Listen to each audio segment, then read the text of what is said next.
friends, as believers, whether we like it or not, we are all in a battle, and we will never win the battle before us until we stop fighting the battle behind us. Let's take a few minutes and think about that today. Hello, everyone, and welcome back to Strengthen Your Walk series, Burdens to Blessings. Based on my curriculum, Burdens to Blessings, discover the power of your story. We've heard it said over and over again, God has a plan for our lives. But do we realize there's also another plan at work? We know God has a plan because of Jeremiah 29:11. For I know the plans I have for you, declares the Lord. And there are two other truths that undergird this plan. First, the plan will be revealed in daily opportunities according to Ephesians 2:10. And two, that in this plan, God can take all things and make them work for the good of those who love Him and have been called according to His purpose. So everything is forward thinking. Now the second plan, as explained in 1 Peter 5:8, we have an enemy, the devil, who prowls around like a roaring lion, looking for someone to devour. And how does he work to carry out his plan? By undermining everything pertaining to God's plan. He seeks to steal, kill, and destroy, according to John 10:10. And the enemy begins executing his battle plan by wreaking havoc on our thoughts. This is why in our journey so far we have been so intentional to think about what we spend our time thinking about. We are paying attention to our battle words and bullying words. And why? Because unlike God's plan, which gives us hope for the future, the enemy's goal is to condemn us because of our past, all to steal our future. So of course, within this battle of past versus future, the enemy is determined to get us focused on the wrong battle. I spent way too much time battling to refute the circumstances of my life. But no matter how hard I fought, that battle only dragged me into despair and hopelessness, because it was a war that could not be won.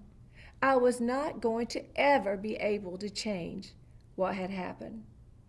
Perhaps you're like me, and you would say that parts of your life just haven't turned out the way you had planned, or the way you thought it was supposed to.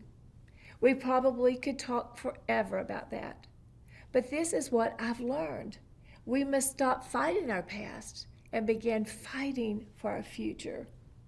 Whatever burden is hiding in that bag that we've talked about, whatever the hurt, as repulsive or as regretful as we may find it, as unfair as it may seem, as deeply as we are hurting, no amount of wrestling can change what has already occurred.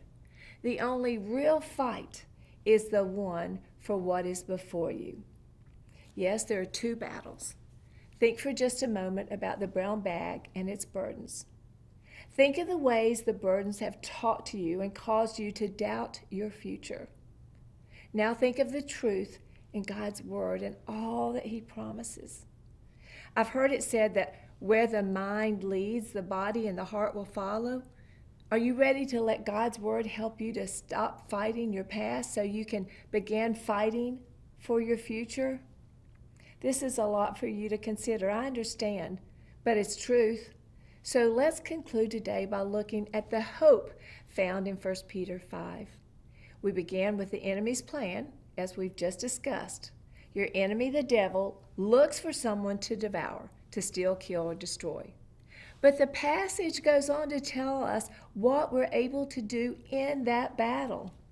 Remember it with 3 R's.